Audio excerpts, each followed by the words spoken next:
Samantala, nakilahok at ipinagdiwang ng Department of Foreign Affairs ang ika-8 anibersaryo ng pagkakapanalo ng Pilipinas sa Arbitration Court laban sa China ngayong araw. Ayon sa DFA, senyales lamang ito ng pagpapatibay ng karapatan ng Pilipinas sa West Philippine Sea base na rin sa international law. Si Don Dumaraos magbabalita.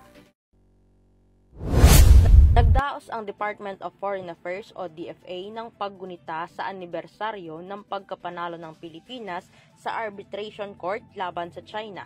Matatandaan na noong July 12, 2016 ang opisyal na inanunsyo ng Arbitration Court na nagpapatibay sa mga karapatan ng Pilipino sa Exclusive Economic Zone o EEZ at ito ay inorganisa ng DFA.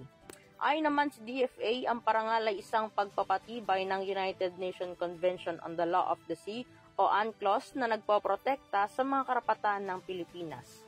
Sa kabilang banda naman, dapat sundin umano ng China ang arbitral ruling at mga taliwas sa batas na pananakot at wala itong karapatang angkinin ang pag-aari ng bansa na sakop ng EEZ sa United States Secretary of State Antony Blinken. Gayunpaman, binigyan din ng DFA ang pangako ng bansa sa kapayapaan sa gitna ng tumataas na tensyon ng dayuhan sa West Philippine Sea.